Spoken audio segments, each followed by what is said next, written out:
Good afternoon, everyone. Here I am again, Coffee Talk with Vickie Pizzarelli. And again, I have John Belmore, sales manager of Embrace Home Loans, here with me. And grab your cup of coffee. I got my Embrace mug. And grab your cup of coffee, join us, because we're going to talk about closing costs today. There seems to be a lot of questions on closing costs. How can they be used? This is also a great conversation for sellers because this also can I find it be a little bit of confusion with sellers, no matter how much realtor explains it or a loan officer explains it to their client. When it comes down to the time of the closing, it all gets misconstrued and nobody seems to understand it all the way. So we're going to explain it for you. John's here. Please introduce yourself, John, for anybody that hasn't seen you on the Coffee Talk series. And welcome. Yeah, absolutely. Thanks, Vickie. So I'm Jon Belmore. I'm the sales manager here at Embrace Home Loans in East Greenwich.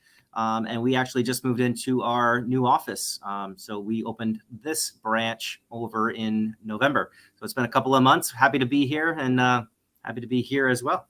Yeah. I mean, you go right down the street from me. I could walk to your office. I'll drop off some cookies today for you. Yep. So, John, tell me about closing costs. What are they and how are they figured and how can they be used? But before we get to that, I know you wanted to talk about the Rhode Island housing loan because that seems to be a very hot topic right now. It came out, last week, I believe, the announcement? Yeah, 2 weeks ago, actually. So it was like a random Wednesday. So Rhode Island housing, for those who are unfamiliar, are generally loans for first-time home buyers, and they are helpful to, pay for down payments, closing costs, and that sort of thing. So normally Rhode Island housing will allow you to take a first mortgage. So, let's say you're putting 5% down. So you have that first mortgage on what you're borrowing. The down payment, obviously, as we've covered, is not the only thing that you have to pay. So there's taxes, there's insurance, your closing costs, which we'll cover today. And that is, sometimes $10,000, $15,000 more money that you have to come up with. So Rhode Island housing will generally give you, I shouldn't say give, you have to qualify for a second lien. So you have your first mortgage, and then you have this second mortgage. And you have to roll those things into your budget and make sure that you can still qualify for, to help pay for the loan itself. So it's nice to cover those costs, but it is a loan. Now, this Rhode Island housing grant they just came out with is completely different. It does not have to be paid back. It is not a loan. It is a grant. And it's actually quite lucrative. It's $17,500 of free money. There's about $30 million that has been set aside for this program. So if you kind of do the math, it's like 1,660 loans or something like that they can help out with. That's 1,660 families in Rhode Island that they have set this money aside for. So the cash can be used for your down payment, your closing costs, your prepaids for taxes and insurance, rate buy downs, points, whatever it may be. You have to use the full amount of the $17,500. It is for first-time home buyers. Everybody has to be a first-time home buyer. You have to live in the home, so it's owner-occupied properties, including condos, which is nice. Sometimes condos get excluded. Yeah. And obviously, you have to live in Rhode Island. There are income limits to this, but the good thing is there's no geographic restrictions. So, Vickie, I'm sure you remember working with Rhode Island Housing previously. You had to choose areas that, they wanted to push people into and kind of build up the population there. It's not like that this time around. So this is an amazing grant program. If you're in the market as a first-time home buyer this year, give me a call and we'll certainly discuss your eligibility on this. It's absolutely a great opportunity especially for first-time home buyers that you're struggling to come up with the money and everything for your down payment and all that. Is there a time constraint that you have to stay within the property in order to have, because I know that was in the past, to not be able to pay this back? Yeah. So what you're speaking about is normally if you got a certain amount of money and even if you borrowed it, they would depreciate that over like a 5-year period. So every year, it would be reduced by 20%, so that's different. You don't have to technically stay in the house for any certain period of time, but they do expect you to, right? So they want you to stay there for at least a year. So that's the expectation. There are some paperwork that you have to sign and fill out with Rhode Island Housing that says you will do this. I hate to say that there are any sort of mortgage police, but you really wouldn't want to get into a scenario where somebody finds something out and now you've mortgage fraud or anything like that. So to play it safe, I would certainly plan to be in the house for a year or more. Life events happen, right? If you have to move out of state for a job, or if you have to do, those things happen, they're explainable. You just need to make sure that it's something that's reasonable. This is such a great opportunity for home buyers and also for home sellers, because it also, if your property qualifies for this type of program, it's a great way to get buyers in the door to help sell your property as well. Absolutely. I think a lot of home sellers are afraid of Rhode Island housing programs, and also realtors, because they don't understand it. I can't tell you how many times I've given an offer and it has a Rhode Island housing pre-approval, and like, oh, I don't want to deal with this. And it's really a big misconception. You just have to understand how it works. It's a great program. It's not costing the seller anything for a home buyer to use it. It's just helping the home buyer have easy access to purchase the property. So Correct. I know when this came out a couple weeks ago, it was like it was all over social media and everything. So I'm kind of glad we're explaining it now, because all that has like died down, all the hoopla. And yeah. Jon is very well versed with Rhode Island housing. I am very well versed with it. So if you are looking to buy a home, please reach out to us and we can help guide you through this process with this great opportunity. And don't wait till in the spring, like everybody else is doing, because you're getting your better deals now, because everybody's waiting for the spring, and you're going to be in competition with everybody else at that point. So now's a really great time to buy. I always say the winter's the best time. Yeah, no, I just put out a post about that the other day. There's less competition. Interest rates are slowly, falling down from their highs, and values are actually starting to decline a little bit because there's not as many buyers right now. Once the spring market turns around, I think that the decline in list prices is probably going to stop, or maybe go back the other way. When there's more activity in the buyer's market, there's more competition and prices get driven up. I see it happen. I see it already happening, that the spring's going to be crazy. So, buy your home now.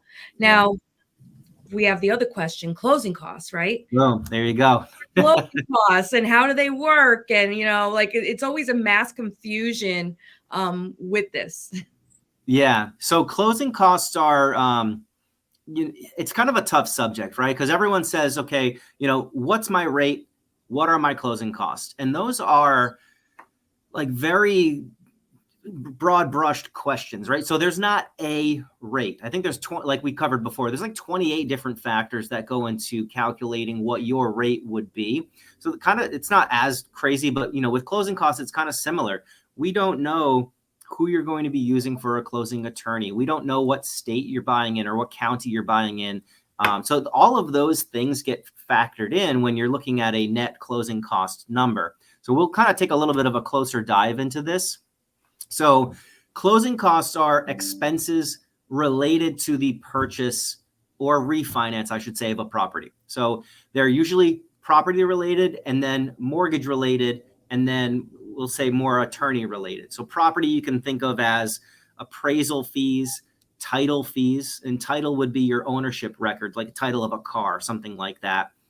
Taxes that you may have to pay on the property for recording your name as the owner, transferring it from one person to the other. There's taxes that the state wants to do these sort of things. And then there's mortgage related stuff. So if there's credit reporting fees, underwriting fees, if there's points, anything of those nature. Attorney fees, city and state fees. So there's things that kind of get all coupled in that are on top of your down payment.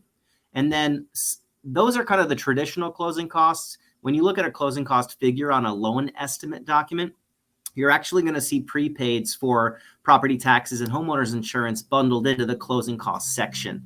So I don't like to consider them true closing costs, but at the end of the day, it is an expense that needs to be paid to complete the transaction. So I guess technically it is a closing cost. How is it figured? Because I know, like, when I say, for instance, I get a buyer working with me and they want to put a property on offer on a property, and they need a closing cost credit. Yes. Now, how do you factor how much of a closing cost credit to ask for? So when you're saying a closing cost credit, are you saying from the seller or from the lender or both? From the seller.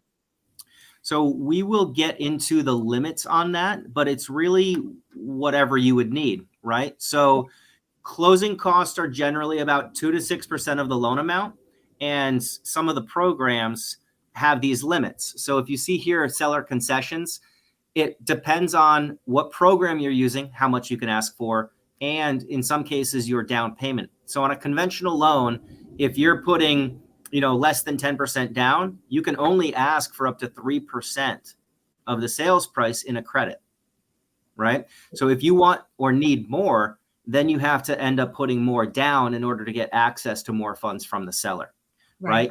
If you hit those limits and you still need more, then you would have to talk about, say pricing reductions and that sort of thing from the listing side. Now, I want to stress sellers out there, you're not paying the closing costs. You're not handing the buyer a check. You're not handing anybody a check. What usually happens more than likely, and it's rarely, I don't see it any other way happening unless it's sometimes a foreclosure, the bank will pay it directly. But what happens is the price is increased per, so say for instance the property is 100,000 and we need a $5,000 credit, closing cost credit. The buyer will put an offer in at $105,000, and that $5,000 is being financed by the buyer. You're just giving permission for those extra funds to be used for closing costs, correct? Precisely, yeah. So the net number is the same. You could do $500,000 purchase price with $500,000 back. When you zero those things out, it's the difference is the same, right? You're just kind of taking away what you're giving, Yeah, because I you're always increasing it by the same. I always get, like, when it comes down to closing costs, no matter how many times you explain it, the buyer is confused, thinking the seller's giving it to them. And I always stress all the time, no, you're financing it. It's all on paper. And Correct. the seller, they always flip out too. And I'm like, no, you're not giving them $5,000. And because sometimes it comes to be an issue because if it's not explained correctly, the seller will pull out saying they're not going to. I've seen that happen where they're not paying it. They have to come out of pocket for it. If you're still netting what you want to net, you're just giving permission for that buyer to use those extra funds for financing. And I Correct. always find that is like a big issue, that it's not either explained properly. It always comes up at the last minute. I've explained it a million times over, and it always comes up at the last minute. So I always reiterate that through the whole transaction and reminding everybody. So we don't have to have that problem at the closing table. I think what you said about, 100, if you want to give 5 back, make it 105 with Right. 5 back. So 105 minus 5 is still 100, right? Right. So that, that's how you get to where, it's still the same regardless. Yeah. The big thing with credits, especially in a market where values could be declining, is if the comps don't support that increase. So, for instance, let's say you're wanting to buy the property for 105, right? If the property only appraises for 100, we cannot do that $5,000 difference. So this is where Embrace likes to introduce our guaranteed value certificates. We will know before you make the offer whether or not we can support the 105. So if the appraisal only comes in at 100, but Embrace guarantees 105, the appraisal doesn't matter. And that's where this guaranteed value certificate for both the listing agents and the sellers and the buyers, it kind of eliminates all of this risk all around, which is an incredible program. I love that program, and I really think it's going to be used more in the very near future. Yeah, me too. Honestly, it's like if you're a real estate agent out there, learn how to comp a property. And buyers, they're overbidding on properties. And if I'm representing somebody and I know it's going to fall apart because we're overbidding and it's not going to appraise, I'm not going to advise my client to do so. Right. It's just a tough call to make when you're pricing, because some sellers, they're adamant on what they want for their property, but it's only worth what somebody's willing to pay and what it's going to appraise for. So if you're a seller out there and you're worried about what your property's worth, get a professional appraisal. Get it professionally appraised so you have a better idea, and use somebody that knows how to comp out a property. You have to compare apples to apples. It doesn't matter what Joe Schmo down the street sold their house for. If it's not the same exact house, apples to apples, room size, and that's a whole other episode with appraisal and all that other stuff. Yeah. I'm very well versed in that, but that's where it comes messed up, because if a property's overpriced and you got a buyer that puts in an offer on that overpriced property and above that, we're gonna have issues. So, Yeah. you know, Especially if they're asking for closing costs back and stuff. If the yeah, value is not there, then it simply doesn't work. yeah, You know what you were mentioning too with the sellers getting appraisals and stuff like that. This is kind of where our list assist program comes in. We can couple that guaranteed value certificate with their listing, right? So we can give them a guaranteed value so they know, and everybody knows what the value is going to be before it even goes on the market for the most part. I mean, it has to be on the market to get the certificate, but we'll give them an idea so they can advertise it with, hey, listen, appraisals are not required. We have a guaranteed value certificate through Embrace, so you don't have to worry about it. yeah. Then that's another great program. That's what I like about your company. You have so many great programs. We And try. and you know as well as I do, we're going to be seeing a lot more difficulties as the year progresses, Yeah. and these programs are going to come in handy a lot. So with the closing costs, when you have a VA loan, how does that closing cost work? Because sometimes that can be a little misconstrued.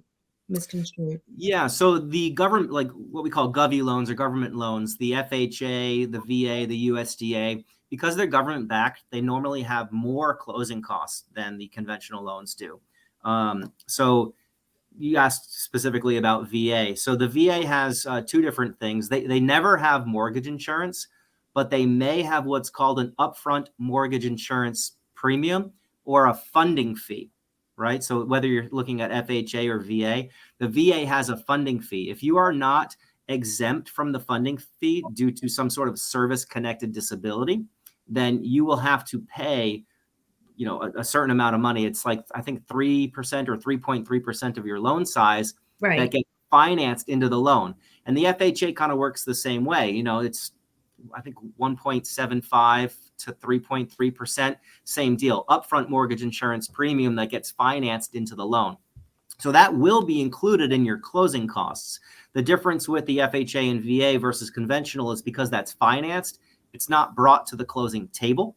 So it's not, an additional X amount of thousands of dollars you have to bring, but it's still included in your closing cost section, right? And that's above and beyond your traditional closing costs to get the property closed. Yeah, I mean, I think it's very important for home buyers to understand the type of loan they have, to work with the loan officer and a realtor that understands the product that's helping them buy their home. I mean, I can't tell you how many times I've come across it where I've gotten an offer put on one of my listings, and even the agent didn't even realize, like, how's this work? Like, what kind of loan is this? And you really need to know the product, especially when you're buying. You need to know with FHA what kind of homes you can look at. Right. Not all homes qualify. Even VA, it's like a FHA loan. You can't have peeling paint. It's asbestos that's maybe, and not all asbestos is bad. It just has to be encapsulated. So Correct. you have to know what you're working with in order to know what you're looking at. And that's, you really need to know what closing costs cover, what you're going to have to come out of pocket with. And you just can't go willy-nilly out into the field, into the world, and start looking at houses. You have to know what you qualify for as well. So closing costs play a factor in that, as well as taxes, right, John? I mean, some taxes might bring in a community your over the top, as to where different communities will have lower tax rates. Yeah, so you get into different communities with different tax rates. Rhode Island is also paid quarterly on taxes.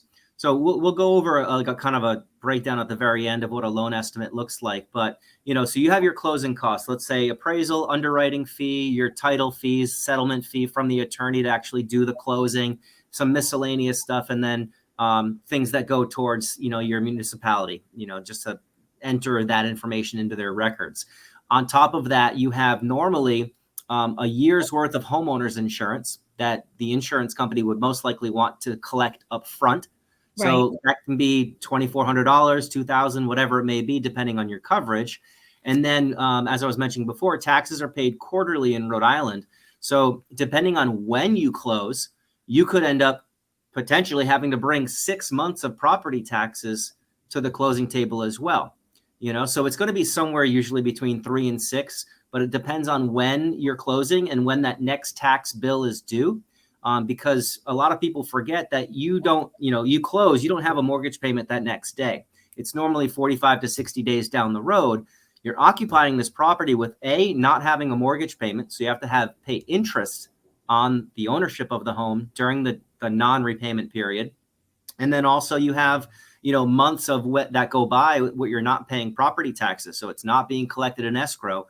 That sort of stuff needs to be paid up front. So it really starts to, pad that amount of money you have to bring to closing on your closing costs. Yeah, and again, knowledge is power. You really need to do your homework, and you need to be in a payment that you're comfortable with. So all these other things factor. It's just not the mortgage payment. What you're paying for the house is if you can afford the taxes, the insurance, all the other stuff. So it's very important. The closing costs, I find, is such a confusing topic for a lot of people because, again, it's not explained properly in the beginning or throughout the process. And there's just so many factors, as you explained, on how it works. And it also depends on the type of loan you have. Correct. So what else can you tell us about this, the closing costs? So the big thing with closing costs, from a lender's perspective, is that we don't set the fees, right? So most of these fees come from third parties, the appraiser, the title company that you're choosing, the attorney, whatever it may be. And then so they have their baseline fees. Let's say, an attorney and title company will charge you $2,000 or $2,500 to do their work. When you break that down, there's, the settlement fee, the search, there's buyer's, title insurance, there's flood reporting, survey fees, credit fees, inspections, all of these things that are kind of itemized. You can shop around for different companies, ask Vickie or myself for recommendations on who we are familiar with, what their fees look like. You can generally get a good faith estimate of their fees. So, when somebody asks me all the time, what are my closing costs? Well, they're probably going to be somewhere between, $4,500 and $5,000 in the state of Rhode Island for everything. Right. But I don't know who your attorney is going to be. I don't know what insurance coverage you're getting. So I don't know what these are going to cost you. But here is an estimate, right? This is what we're seeing on average in Rhode Island. And then we can kind of massage from there. Like owner's title insurance policy is something that's good to have, but it's optional. You don't have to have that. And that can be $1,200 to have that sort of policy on your on the title. I wouldn't buy a property without it. I wouldn't either, but it is optional, And for those who don't know what title insurance is, that insures your title in case there becomes any clouds on the title. You have to, when you purchase your home, there is a title search on the property to make sure what they call no clouds on the title, which means any tax liens, any liens from previous owners, mechanic liens, anything that could possibly be solar panels. Those are liens on a property, anything like that. Sometimes credit card companies, medical bills, any kind of lien that's on the property. And you can have Uncle Joe that owned the house 20 years ago, and he left the house to his siblings, and all of a sudden a sibling came up out of the blue that was adopted somewhere, and he wants to have claim on the property. That title insurance will protect you. So it's like health insurance. You don't know when you're going to need it, but it's there. Yeah. And the good thing, it's a one-time fee. And let's say average loan size is 500,000. If it costs you, $1,200 or whatever the number turns out to be one time to protect your home for as long as you own it, it's usually well worth it. Certainly, talk to a title attorney, but they'll probably tell you the same thing. Yeah. It's penny wise, dollar foolish not to have it. Yeah. Yep. Exactly. So these are some of the buyer's closing costs. Like, we've said this a few times. These are mostly third parties. So, I can only speak to Embrace's fees. We charge, a nominal amount for like your credit report. I think it's like $33 per person, something like that. If there's an appraisal that's required, that is somebody that is a third party. So generally they are about $450, $495. it depends on the characteristics of the home. If it's, you're buying something on 20 acres with a lake and it's, this crazy luxurious thing, then the fee is going to be more. If it's a condo, it's going to be different than a single family home. So on average, the fee is probably right around $495 and then can go up from there. But that's a third party. So that's something that we don't control. We control the underwriting fee or application fee or origination fee. That covers everything from start to finish. Just, essentially goes into, my salary, into the processor, the underwriter, all of the work that it takes. So that is the all-encompassing fee at Embrace. It's $1,495. Closing costs can be discount points. So you can choose to have no discount points on your loan, or you can choose to buy down your rate, which is not very popular today, but has been in the past. To get a lower rate for a long period of time, you can choose to pay discount points. And same thing, title fees, taxes and insurance, miscellaneous reporting. If you're in a flood zone and that sort of thing, we need to know all of these things about your property. And then the sellers also have their closing costs. So they generally will pay the real estate agent commissions, unless it's written differently. They'll usually pay both sides.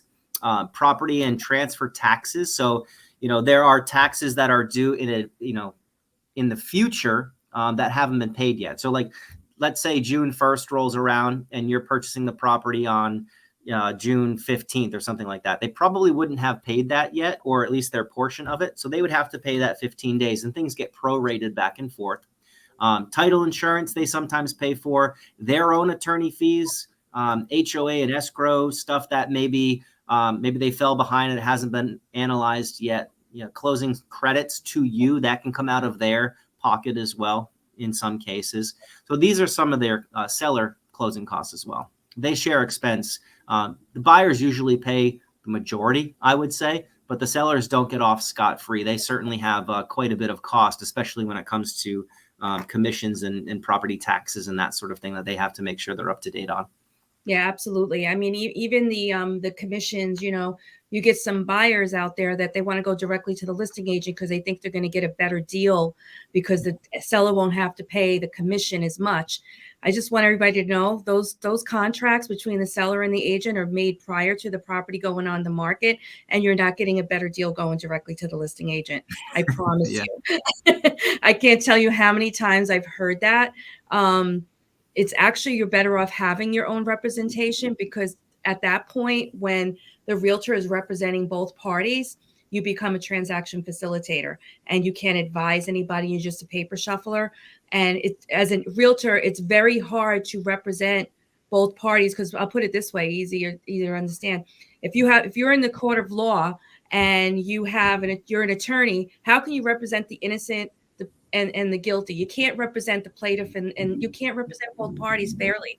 It's Right. literally impossible. So that's why you become a transaction facilitator. You can't advise either party. You can't talk to them about anything regarding the property, even the inspection, anything. You just take care of paper. You become a paperwork shuffler at that point.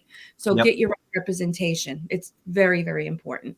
Yeah, and correct me if I'm wrong, just to reiterate this, that 99 times out of 100, the buyer's commission from the buyer's agent is paid by the seller, correct? Paid by the seller. So they're not working for free, your realtor, if they're representing you as a buyer.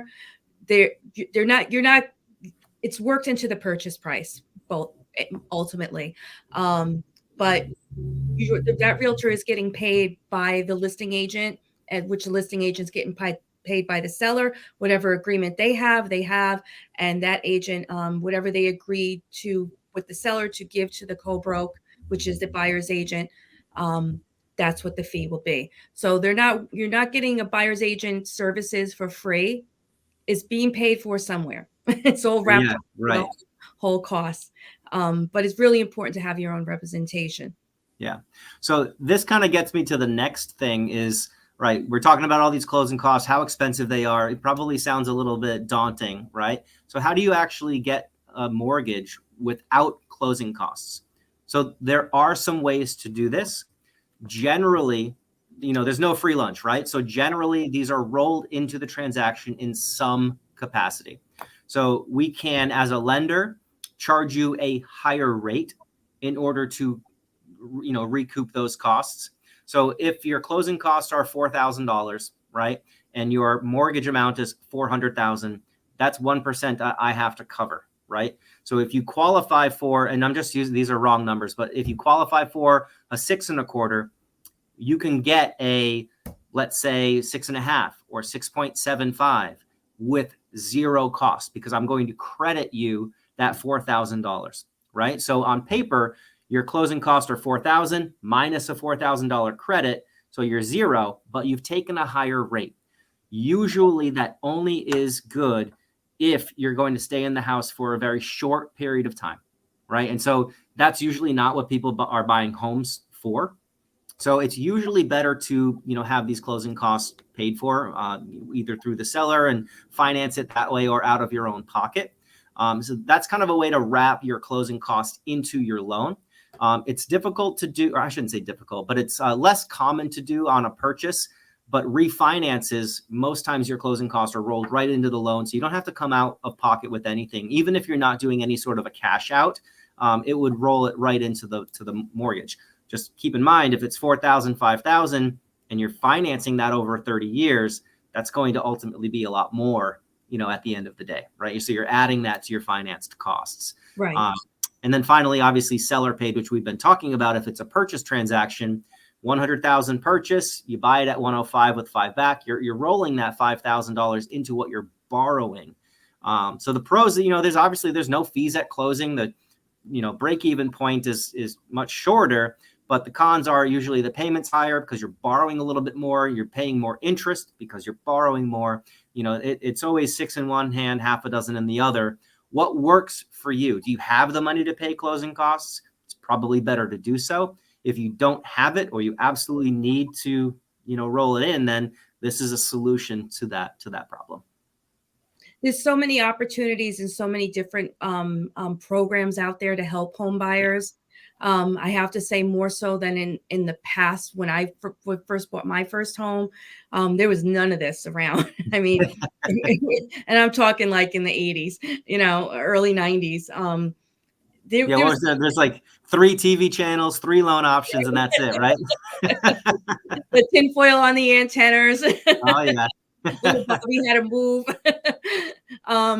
But there's so many programs out there. So you know what? When you're paying rent, you're paying your landlord to get rich and have financial freedom. 100% of nothing is nothing. Yeah.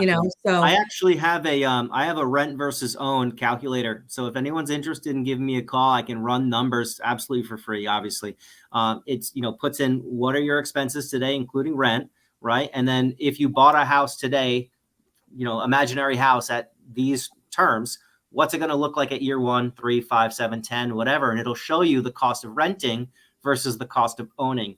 And 99% of the time, owning will be a better solution. Obviously, you have to go through your own mental preparedness for that. But I ran 5 or 6 of these the other day, on Monday, and every single time, ownership of a home, just based on equity alone, was very, very helpful. Now, if you've got a super low rent, you're probably not going to compete with a super low mortgage because of the way the rates are today. But rates are coming down. So anyway, the point was, if you want to look at some of these, I can put together a nice PDF and send it over to you pretty quickly. Yeah, just drop your email in the chat box, and John will respond. I do want to mention to everybody, I did write a book on how to avoid overpaying for a home. So if anybody buyers are out there, I'm going to put the link in the chat, or DM me and I will send it to you. Not a problem. I've also wrote a book for home sellers, my proven system on selling homes fast for top dollar. And if you're interested in that book, please put your email or DM me, and I will more than happy to send it to you for a digital copy. If you want a hard copy, I'm waiting for them to come in, and I will send you an autographed copy of both books.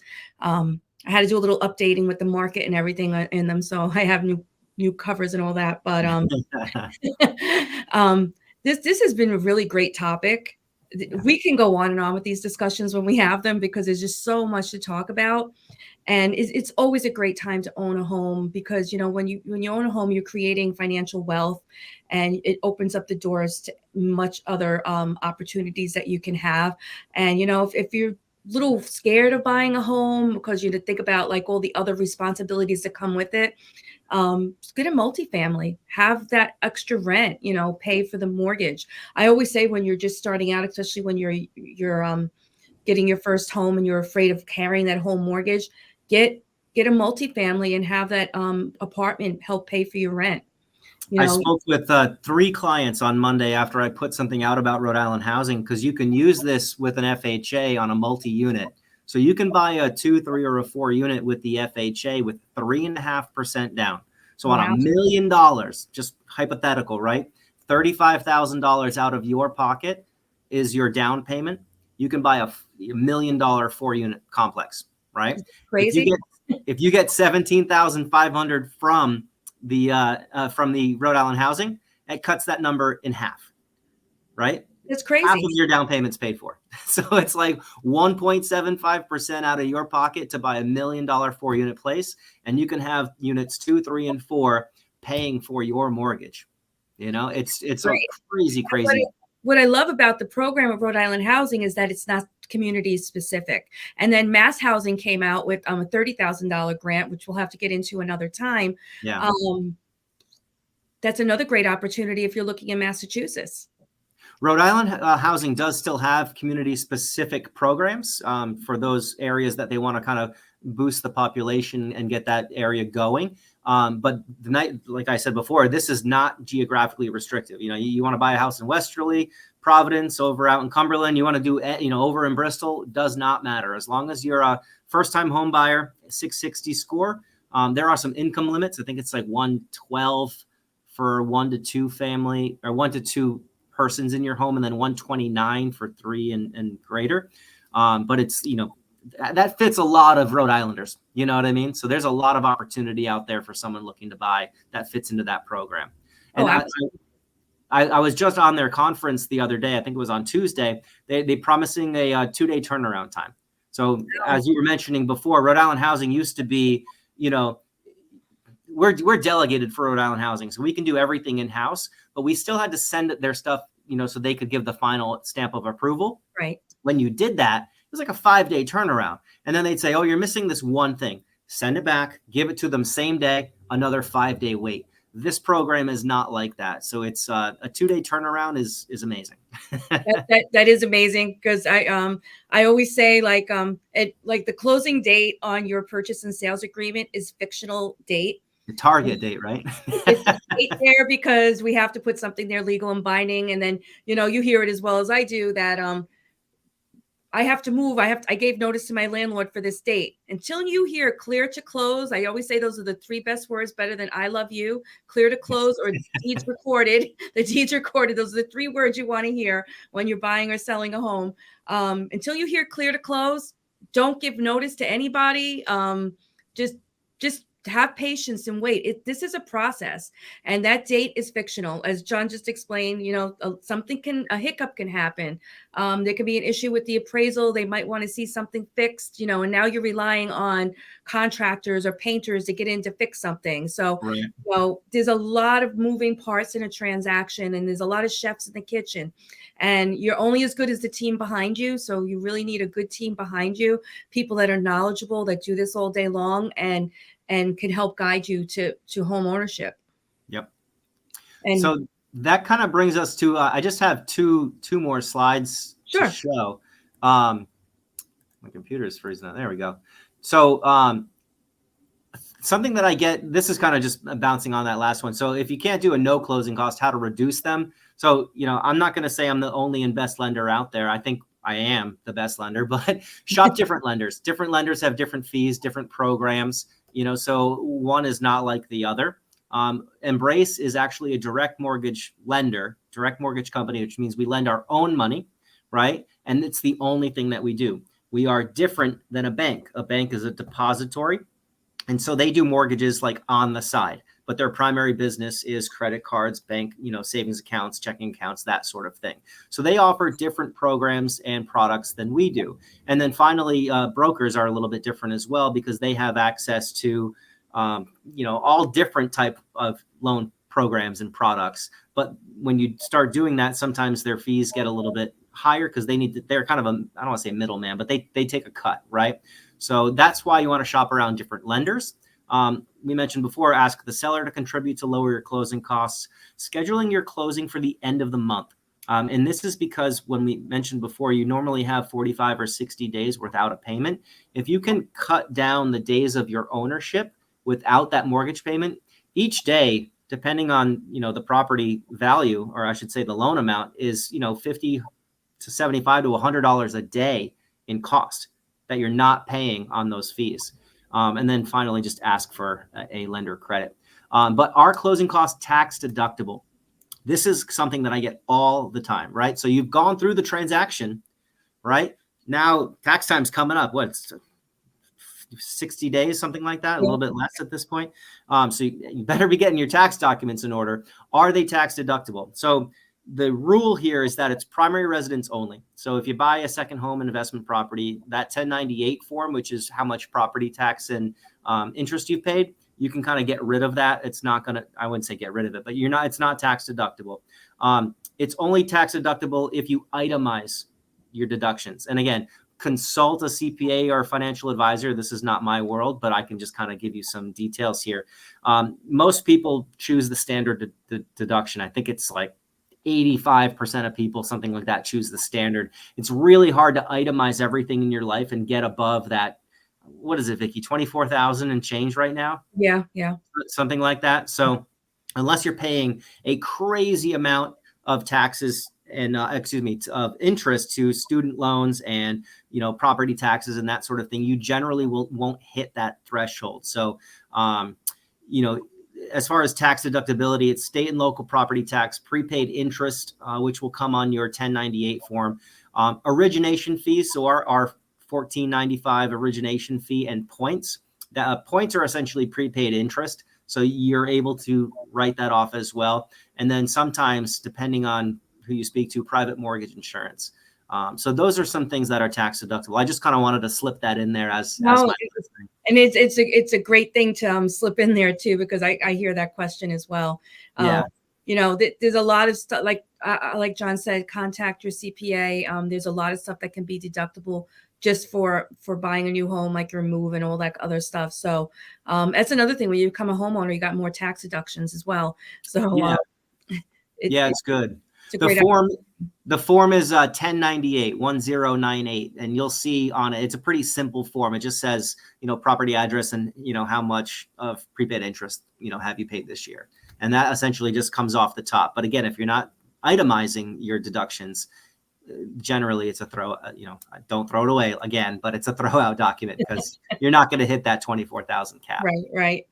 Yeah. I hate tax season, Me too. Self-employed, because you're deducting everything that you could possibly deduct. But when you're buying a home, save all your receipts, save everything, you move everything that you're paying out, and bring it to your CPA and speak to them about it. That's really the best advice I can give you, because Dropbox is my friend. Do you use Dropbox at all? Yes, I do.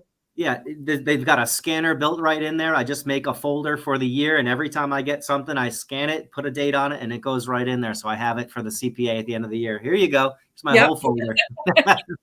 I know. That's boring. Yeah, it is. This may be a little hard to see, but it's an example of what a loan estimate looks like. And I think it's important to cover because it breaks down. If you see that middle, it says closing cost details. So the loan estimate is nothing that is binding, but it gives you a really good, fair estimate of what these fees are going to look like, right? Or at least they're supposed to, because these obviously can be manipulated, but most people will put in the correct fees in here.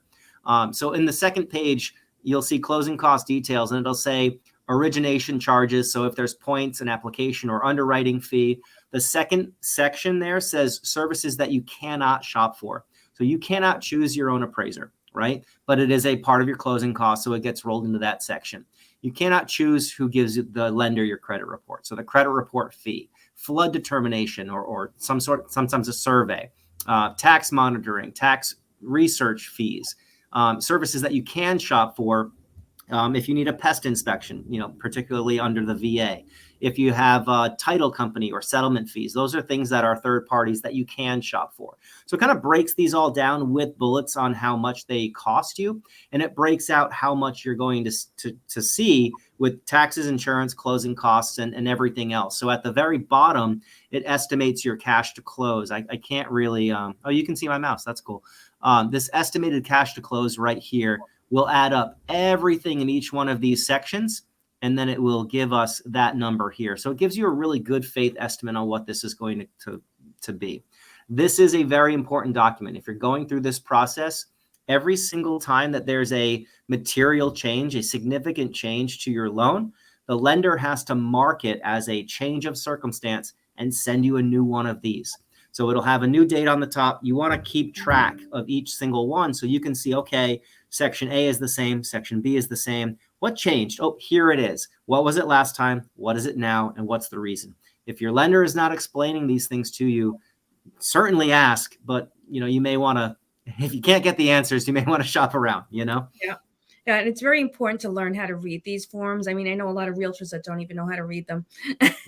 And I don't want to, badmouth anybody, but like in our industry, this is the closing day. This is where all the funds are. This is where everything's calculated, and you see the commissions, you see the taxes, you see what the sell, you see everything. So like you want to make sure these numbers are correct, because once you close, everything's signed. Yeah, that's kind of it. That's it. And sometimes it can be a little bit of a hassle to go back and change things, especially if it's been recorded. So just make sure that you learn how to read this, and make sure your lender is explaining it to you clearly. And if you're not sure, make sure that your realtor understands it and is able to explain it clearly. I have to say, I found mistakes on them. That's why I always want to see them before closing, because I've seen mistakes. And it happens. People make mistakes. Computers make mistakes. And that's why you have a lot of eyes looking at it to make sure it's correct. Yeah. And I always like to say, these are estimates. These are not going to be 100% accurate from day one to day 60 or whatever it takes. Right. And at the very end of the process, we're going to switch over from a document that says loan estimate to closing disclosure. Mm-hmm. Right. And in my company, the closing disclosure is a very important document because it dictates when you can close. If you don't get that document in time, you can't close, right? So if you get that document 2 days before closing, you're not closing on your day, because there's a 3-day built-in waiting period. So we like to issue 2 different types of closing disclosures. One is a verified or initial closing disclosure, and the other one would be final, right? So we can issue the initial closing disclosure with 98% accuracy, right? It's not final, but we're at the end of the process and it's very accurate. And then finally, the final one. So when we issue the early one, 2 weeks before closing, things can still change, but at least it starts that clock to closing, so we don't start to see any sort of delays to closing and that sort of thing. At the very end, I go through the closing disclosure line by line by line with everybody to make sure that there's no questions. Then when you actually get to the closing table, the attorney is going to do the exact same thing. It should be a carbon copy of what I'm showing you. Do you understand what all these things mean? These are how it all adds up. If you see down here, here's your closing costs. This is your down payment. This was the initial deposit. This is any sort of seller credit, any other adjustments. This is what you have to bring to the closing table. Your check better say $16,054, Yeah, no, I mean, it's very important this is the most important document that you're going to see with your closing. So you really need to understand it and have somebody that's there, like Jon, working with you that understands it and explains it to you. It's so important. And, the attorney will go over it again with you at the closing. And, I always get the question like, oh, how long is the closing going to take? Long enough. As long as it needs to. Long enough. Average is probably about an hour, but sometimes it could take a little longer depending on the type of loan you have. Loans are not green friendly, so to speak. They kill a lot of trees to print all that paper out. So sometimes you have to sign it twice or once, So just give yourself enough time for that closing process. And usually when you get that 3 day of disclosure, we can close soon after that. We can set up a closing date. But keep in mind, when you do get that clear to close, you also have to consider everybody else's schedules that are involved with the transaction. Just because you're ready to go doesn't mean the attorney's ready on both sides. You got two attorneys, you got a set of buyers, you got a set of sellers, and you got the buyer's realtor and the seller's realtor. So Yep. you have, and the loan officer. So you have to have all those people on the same page to have the closing at a certain time. So just keep in mind, it is all about you, but it's not, because there's a bunch of other people in the group as well. Well, yeah, like you said, I mean, cooks in the kitchen. There's a lot of moving parts that happen behind the scenes, and you want to do this right. You want to do it right the first time, as I've said before, and so you just want to get everybody to make sure that, nobody's rushing anything. You want to get this done when it's, I don't want to say convenient, but when everybody's on the same page, right? Right. Jon, this has been absolutely very informative. Yeah, I think absolutely. this is a very important thing to talk about with everybody, because I like I said, it's always been a confusing aspect. Next week, what are we going to talk about? Yeah. What do we have on the calendar for next week? Do you remember?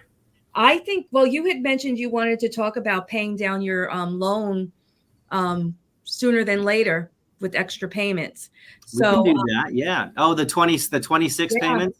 I think that is a great topic. If there's anything that anybody that we haven't covered, let us know. Put it in the chat, DM Jon and myself, and let us know what you want to hear, or what you want us to speak about, and we'd be more than happy to accommodate you. Otherwise, you're just going to get what we come up with. Yep. And I think we've been doing pretty good, right? Yeah, not bad at all.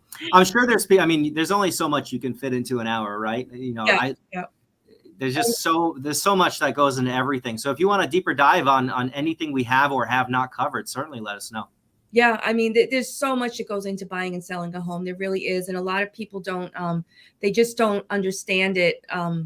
What goes involved, because we don't tell you. We try to make this as smooth as it can be, and not give you all the horror stories behind the scenes, because they do happen. Not all the time, but they do. And when they do, we try to solve them before anybody knows, right? Yeah, right. You got a lot of personalities you're working with, in a transaction, and like I say, you're only as good as your team, as good as the team behind you. And hopefully, Jon and I are your team. And if you have any questions, or you'd love to work with us, please let us know. And we look forward to the next coffee talk. I enjoy doing these series with Jon. And you have anything, Jon? No, I mean, my office is officially open now. We had our grand opening. Licensing is in. I'm sitting in the office right now. Stop on by. You can get some mints. Oh, what's more important? There's parking. There's parking. There's parking. There's parking coffee. in Main Street. Yeah, exactly. Yeah, we've got a parking lot. Come on over. Yeah, I know that's the most important part. Yeah. No, but honestly, yeah, reach out. I mean, I like to say that even if I tell my friends this and clients, even if I don't work with you, or you're not comfortable, or whatever it may be, I'm going to tell you what you need to know, right? What is, to my best ability, what do you need to know? And the real truthful answer. I'm not going to sugarcoat things, because you could end up losing or wasting tons and tons of time and money if you don't do something correctly. So if you have a simple question or an evolved question, whatever it may be, reach out anytime. My cell phone number is right there. Call or text. Happy to answer anything that you may have. Yep. And same here with me. I'm always here to answer questions or help guide people. I'm the same way. I'm a straight shooter. I tell you what you need to know, not what you want to know. And we look forward to next week and seeing you all next week. And thank you for your time. I know we went a little over, but there's a lot this is a big topic, and it's an important topic. So have a great day, everyone. And we'll see you next week. Bye. Thanks, Vickie. Bye-bye.